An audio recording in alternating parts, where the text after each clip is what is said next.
I believe it's important to schedule regular reviews of your finances to ensure that you're on track to meet your goals.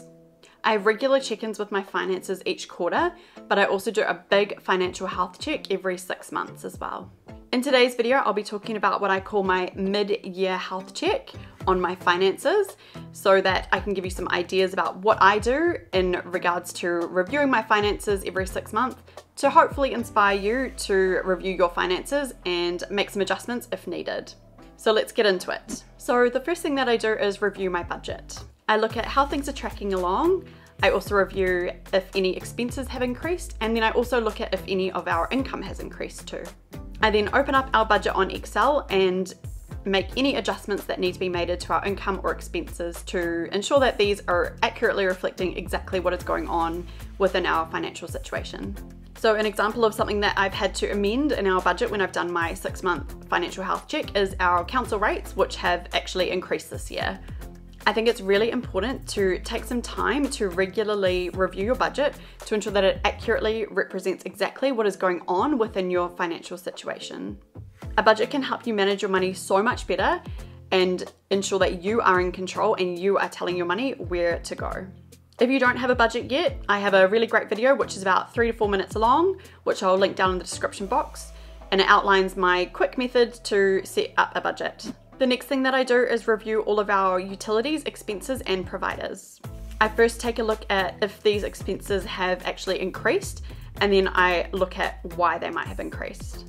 Is it our usage that has increased, or is it that the provider has put their prices up since I've done my last review? In this mid-year financial health check, I have actually switched electricity providers, as when I did my review, I found that our previous provider had put their prices up, and I've managed to find a new provider which has slightly lower prices, but was also offering a $100 free credit to switch over. I've ensured that the new provider plan that we're on, we are on a flexible plan which has no fixed term, so we're not actually locked in, which is something that is really important to us. I don't like to be locked into any fixed contracts unless it's really worth our while. It's important when you're reviewing your current providers to see if you're on any fixed term contracts with them. Some companies, when you join with them as a provider, they make you lock in for a fixed period of time and then will charge penalties if you leave within that specific time period. I recommend to always take the time to read the fine print when you're signing up for something or joining a new provider so that you're fully informed and are aware of exactly what it is that you're signing up for.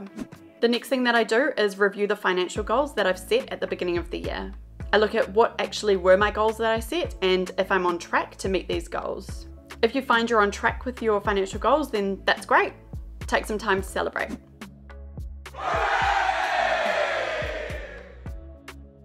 However, sometimes you may review your goals and find that you're not actually on track to meet these goals.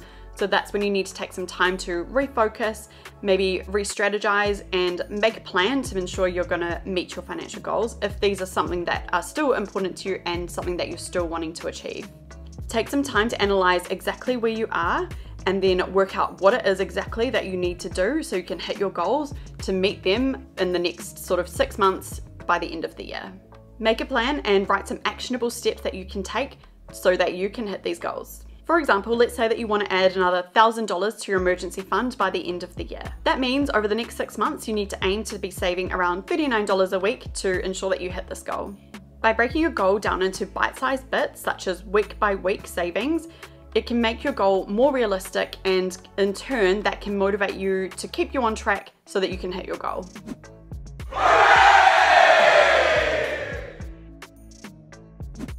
Once you know what your goal is and you've broken it down to be achievable, the next step is to find little ways that you can make this happen. Some ideas are maybe it's time that you ask for a pay review, and then with an income increase, you're able to put this extra money aside to achieve your goal. Or maybe for just the next 6 months, you sacrifice buying a coffee each day and instead make a coffee at home so you can meet your goal. There are literally loads of little things that you can do. So take some time to figure out what's going to work for you and then put these into practice so that you can meet your goals. The key is that you stay consistent and then keep the end goal in mind. The next thing I do is review our insurances to see if shopping around we might be able to get a better deal. Now, I actually just did this last year with our personal insurances with the assistance of my insurance advisor, and I'm still really happy with what we've got in place. I feel like we've got the right level of cover, and I'm quite happy with the premiums we're paying, as when he did our review, he was able to save us quite a bit on our premiums. At this mid-year review, I've been looking at our home, car and contents insurance to see if it's worth shopping around and moving this to a new provider. After shopping around, I'm still pretty confident that what we have in place with our current provider is the best deal for us, so I won't be making any changes to these at this mid-year financial review. However, I do think it's worth reviewing your insurances regularly to ensure that you're not overpaying on your premiums and ensuring that you actually have the right level of cover that you need. If you'd like a free review of your personal insurances like life insurance or trauma insurance, feel free to get in touch and I can put you in contact with the guy who's assisted myself and also quite a few of my clients now. He's managed to save us all quite a lot in our premiums. His quotes are free and no obligation as well. If he can't get you a better deal than what you currently have in place, he'll also tell you, which is great. The next thing I take the time to review is our mortgages. I have a look at what is currently owing, when are the fixed rates up for renewal, and just generally have a look at how things are tracking along. Obviously this year rates have increased quite a bit, and we actually have a couple of our portions of our mortgage up for renewal later this year. We have been budgeting and saving up money so that we are able to make lump sum repayments on all of our mortgages that are up for renewal this year. We are looking to make the lump sum repayments so that we can minimize the impact of the higher interest rates and keep our loan term the same. I am one of those people this year that is coming off a 2-point-something% rate and going to be going on one of those 6 to 7% rates. However, we knew this was coming, so we have been planning for this, which I think is key. I do have another video where I discuss refixing on a higher interest rate and practical steps that you can take to minimize the impact of this. I'll link it down below in the description box in case you're one of those people that is also coming off a low interest rate this year and going to be refixing on a higher interest rate too. The final thing I've done this year is review my KiwiSaver. Firstly, I have a look at how much I've contributed this year and see if I need to make any additional contributions to ensure that I'm receiving that free government contribution. I would recommend that everyone keep an eye on their contribution levels over the year, but also look to do a bit of a deep dive and see how much you've contributed around sort of late April, early May, so that if you need to budget to put a little bit extra into your KiwiSaver to ensure that you get that government contribution, you're able to plan ahead and organize this in advance. A reminder that you need to contribute around $1,043 to be able to get the full government contribution of $521.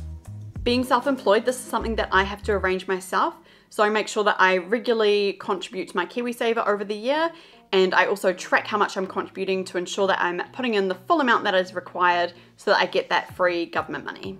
A good way that you can handle this if you are self-employed is to just automate this, set up an automatic payment from your account to your KiwiSaver provider so that it's one less thing that you have to worry about and keep track of over the year. Another part of your KiwiSaver review should be looking at your provider to see if you're actually with the best provider for you or if it's worth shopping around and moving to a new KiwiSaver provider. When reviewing and looking to choose a KiwiSaver provider, you should be looking at, first of all, what are the fees that they're charging, but also what kind of returns are they generating, what kind of fund types do they have on offer, along with a whole bunch of other stuff related to the KiwiSaver provider and the funds that they have on offer. I actually do free KiwiSaver reviews, so if you'd like a free review of your KiwiSaver, feel free to get in touch and we can run through it together and see if it's worth changing provider or if you're actually with the best provider. We'll also look at which fund you're in and whether this is the right fund for you that aligns with the goals that you have for your KiwiSaver moving forward. The last part that I look at with my KiwiSaver is whether I'm actually on track to meet those big long-term goals that you have. So there are two things that you can use your KiwiSaver for. First part is that you can use it for your deposit for your first home. The second way you can use your KiwiSaver is for retirement. For me, as I can't access KiwiSaver to buy my first home because I'm already in a home and have already purchased a first home, then my KiwiSaver is now for my retirement. So I look at whether I'm on track to hit my goals that I have set for my retirement. So with my review, I'm looking at my contribution levels and whether these are right and whether they're on track to meet those retirement goals. If I'm not on track, then I have a look at what I can do so that I can ensure that I am going to get back on track to hit those retirement goals. Like I mentioned, I am a qualified KiwiSaver advisor, so if you do want a free review of your KiwiSaver, feel free to get in touch and we can discuss it together. So that's pretty much everything that I review in my mid-year financial health checkup. I think it's really important to do regular reviews of your financial situation. So whether you do this monthly, quarterly, half yearly or annually, or all of the above is totally up to you. The most important thing here is that you are in control of your finances. You tell your money where to go and have a good understanding of where your money is actually going so that you can set yourself up for financial success. I'll leave this here for today, but if you like this video, don't forget to like and subscribe, as this really does help my channel to grow. Thank you so much for watching, and I'll see you in the next one.